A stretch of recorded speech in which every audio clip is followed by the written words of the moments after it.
Good morning. Today is August 6th, 2024.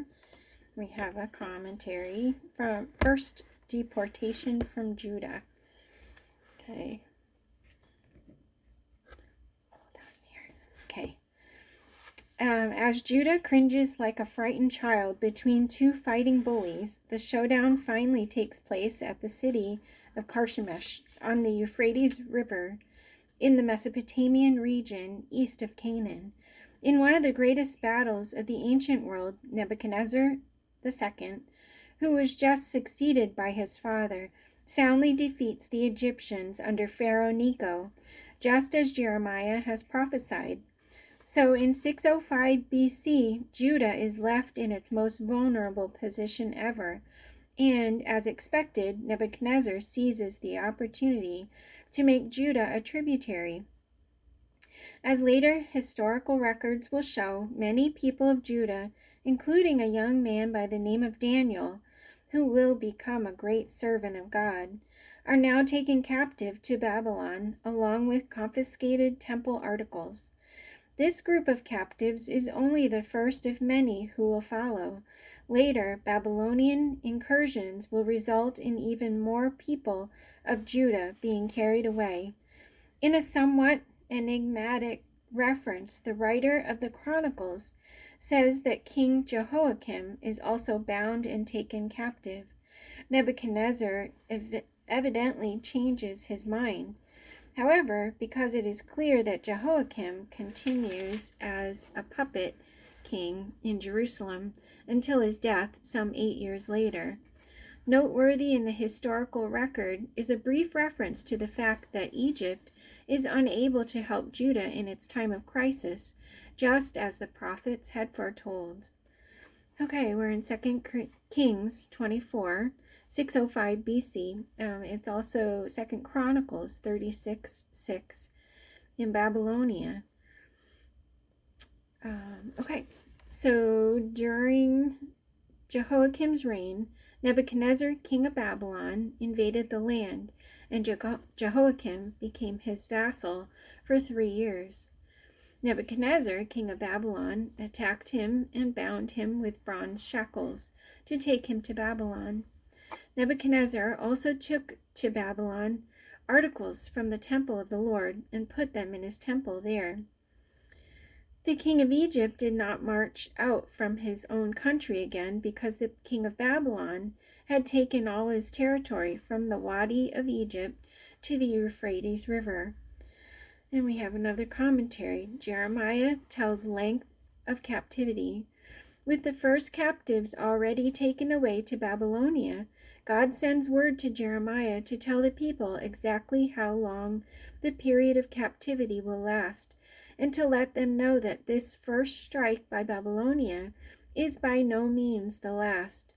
Yet God reminds Judah that their oppressors will not escape their own punishment at the end of Judah's captivity. The cup of God's wrath will be poured out against all wicked nations. And we're back in Jeremiah 25, verse 1, 604 BC.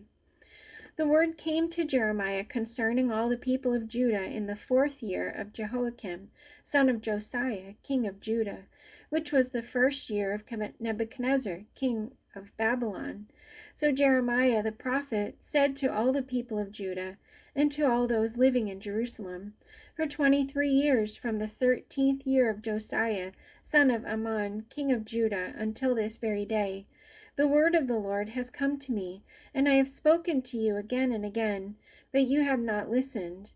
And though the Lord has sent all his servants, the prophets, to you again and again, you have not listened or paid attention.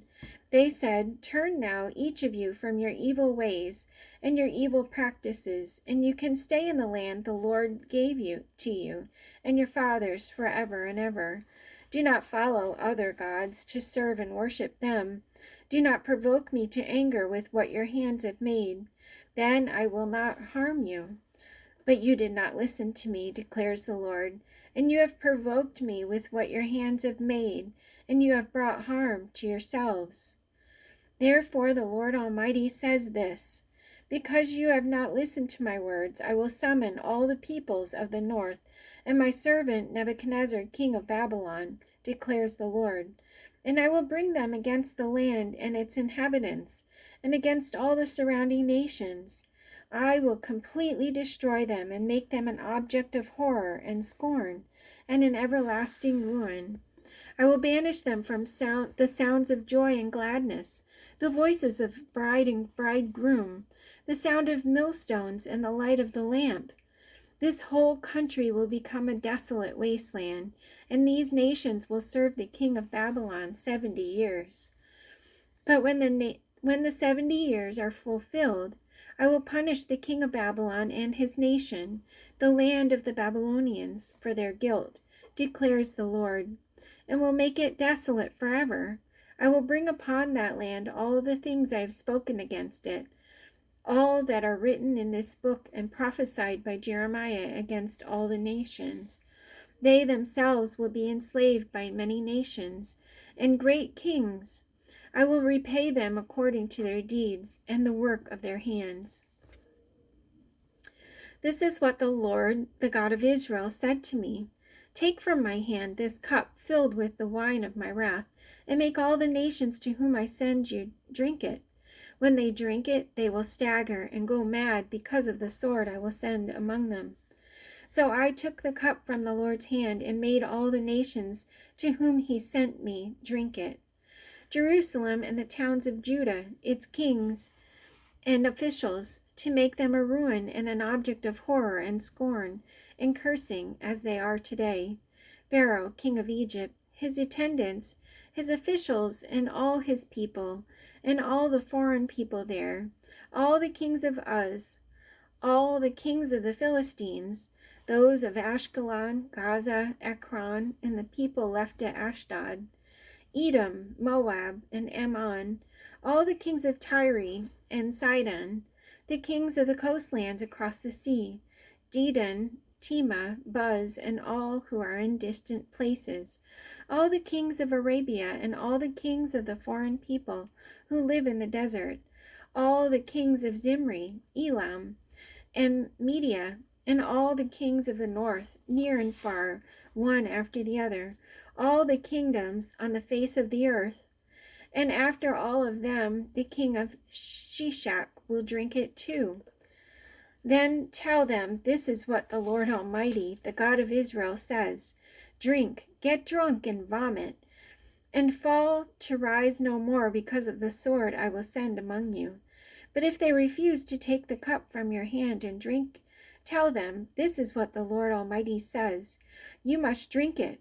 See, I am beginning to bring disaster on the city that bears my name, and will call you indeed, and my name, and will you indeed go unpunished? You will not go unpunished, for I am calling down a sword upon all who live on the earth, declares the Lord Almighty. Now prophesy all these words against them, and say to them, the Lord will roar from on high. He will thunder from his holy dwelling, and roar mightily against this land. He will shout like those who tread the grapes, shout against all who live on the earth. The tumult will resound to the ends of the earth, for the Lord will bring charges against the nations. He will bring judgment on all mankind, and put the wicked to the sword, declares the Lord. This is what the Lord Almighty says. Look, disaster is spreading from nation to nation.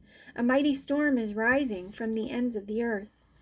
At that time, those slain by the Lord will be everywhere, from one end of the earth to the other.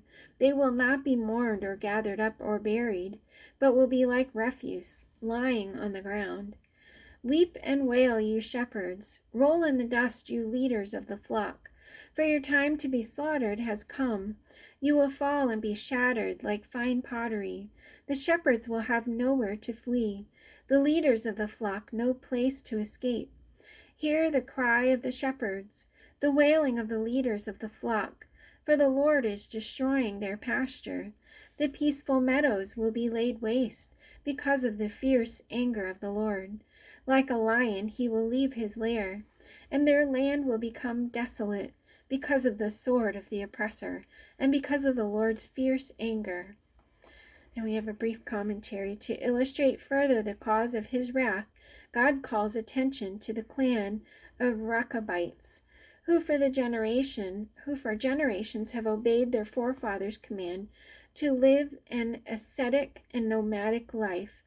The point of this, if there are those who will remain faithful for generations to a man's commands, then there ought to be more people obeying the commands of God, their very Creator. Back to Jeremiah 35, verse 1. This is the word that came to Jeremiah from the Lord during the reign of Jehoiakim, son of Josiah, king of Judah. Go to the Rechabite family and invite them to come to one of the side rooms of the house of the Lord and give them wine to drink. So I went to get Jaazaniah, son of Jeremiah, the son of Habazzaniah, and his brothers and all his sons, the whole family of the Rechabites. I brought them into the house of the Lord, into the room of the sons of Hanan, son of Igdaliah, the man of God. It was next to the room of the officials, which was over that of Maaseiah, son of Shallum, the doorkeeper. Then I set bowls full of wine and some cups before the men of the Rechabite family, and said to them, Drink some wine. But they replied, We do not drink wine, because our forefather Jonadab, son of Rechab, gave us this command. Neither you nor your descendants must ever drink wine. Also, you must never build houses, sow seed, or plant vineyards. You must never have any of these things, but must always live in tents. Then you will live a long time in the land where you are nomads. We have obeyed everything our forefather Jonadab, son of Rechab, commanded us. Neither we, nor our wives, nor our sons and daughters have ever drunk wine or built houses to live in, or had vineyards, fields, or crops. We have lived in tents and have fully obeyed everything our forefather Jonadab commanded us. But when Nebuchadnezzar, king of Babylon, invaded this land, we said, Come, we must go to Jerusalem to escape the Babylonian and Aramean armies. So we have remained in Jerusalem. Then the word of the Lord came to Jeremiah, saying, This is what the Lord Almighty, the God of Israel, says. Go and tell the men of Judah and the people of Jerusalem, Will you not learn a lesson and obey my words, declares the Lord. Jonadab, son of Rechab, ordered his sons not to drink wine, and this command has been kept. To this day they do not drink wine, because they obey their forefathers' command. But I have spoken to you again and again, yet you have not obeyed me. Again and again I sent all my servants, the prophets, to you. They said, Each of you must turn from your wicked ways and reform your actions. Do not follow other gods to serve them. Then you will live in the land I have given to you and your fathers. But you have not paid attention or listened to me. The descendants of Jonadab, son of Rechab, have carried out the command their forefather gave them, but these people have not obeyed me. Therefore, this is what the Lord God Almighty, the God of Israel, says. Listen, I am going to bring on Judah and on everyone living in Jerusalem every disaster I pronounced against them. I spoke to them, but they did not listen. I called to them, but they did not answer. Then Jeremiah said to the family of the Rechabites, This is what the Lord Almighty, the God of Israel, says. You have obeyed the command of your forefather Jonadab, and have followed all his instructions, and have done everything he ordered. Therefore, this is what the Lord Almighty, the God of Israel, says. Jonadab, son of Rechab, will never fail to have a man to serve me. All right, that's it for today. Have a great day. See you tomorrow.